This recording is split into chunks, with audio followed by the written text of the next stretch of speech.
Hello guys, আমি শারমিন। আসসালামু আলাইকুম। আশা করি সকলেই ভালো আছেন। আলহামদুলিল্লাহ, আমিও খুব ভালো আছি। আবার একটা নতুন ব্লগ নিয়ে চলে আসলাম আপনাদের মাঝে।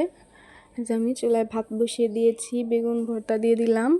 এদিকে আমি তরকারি কেটে নিয়েছি, বেগুন আলু। এখন এই যে মাছ ভেজে নিচ্ছি, পাঙ্গাস মাছ। আর এক পিঠ হয়ে গেছে, আমি আর এক পিঠ উল্টিয়ে দিচ্ছি। এরকম করে মাছগুলোকে আমি ভেজে নিয়েছি। এই যে আমি মাছ এখন নামিয়ে নেব।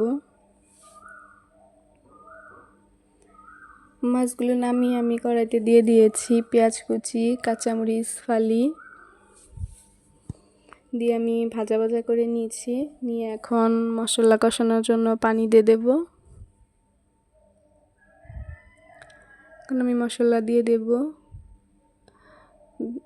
হলুদের গুঁড়ো, মরিচের গুঁড়ো, ধনিয়া গুঁড়ো, স্বাদ মতো লবণ আর আদা রসুন বাটা দিয়ে আমি মশলাটাকে ভালো করে কষিয়ে নেব। আপনাদের কাছে শারমিনের ডেইলি ব্লগ কীরকম লাগে অবশ্যই আমাকে কমেন্ট করে বলবেন। সবাই আমার চ্যানেলটাকে সাবস্ক্রাইব করবেন, লাইক করবেন, শেয়ার করবেন, আমার পাশে থাকবেন। আপনাদের সুন্দর সুন্দর কমেন্টে পড়তে আমার খুব ভালো লাগে। দেখেন এখন দিয়ে দিচ্ছি মশলা আমার ভালো করে কষানো হয়ে গেছে। এখন আমি দিয়ে দিচ্ছি বেগুন আলু দিয়ে আমি এতে ভালো করে মশলার সাথে মিশিয়ে নিয়ে এখন কষিয়ে নেব।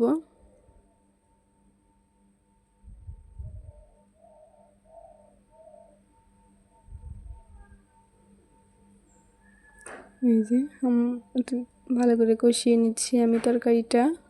আমি ঢাকনা গুছিয়ে নাড়াচাড়া করে নিচ্ছি, আবার ঢাকনা দিয়ে এরকম করে আমি তরকারিটাকে ভালো করে কষিয়ে নিয়েছি।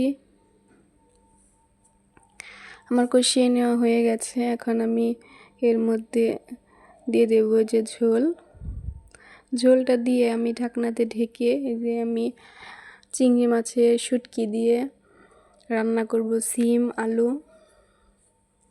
এদিকে যে আমার তরকারিটা আমি ঢাকনা গুছিয়ে একটু নাড়াচাড়া করে দিয়ে এখন রাখা মাছগুলো দিয়ে দেব, দিয়ে আবার আমি ঢাকনাতে ঢেকে দেব। এদিকে যে আমি যে তরকারি ধুয়ে রেখেছিলাম এর মধ্যে যে ছোট চিংড়ি আছে ওগুলো দিয়ে দিয়েছি। এখন এই যে মশলা দিয়ে দিচ্ছি, হলুদের গুঁড়ো, মরিচের গুঁড়ো, ধনিয়া গুঁড়ো, স্বাদ মতো লবণ আর দিয়ে দেব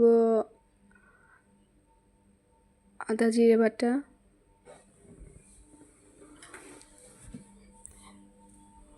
এদিকে আমি আবার চুলায় তরকারিটা নাড়াচাড়া করে নিচ্ছি।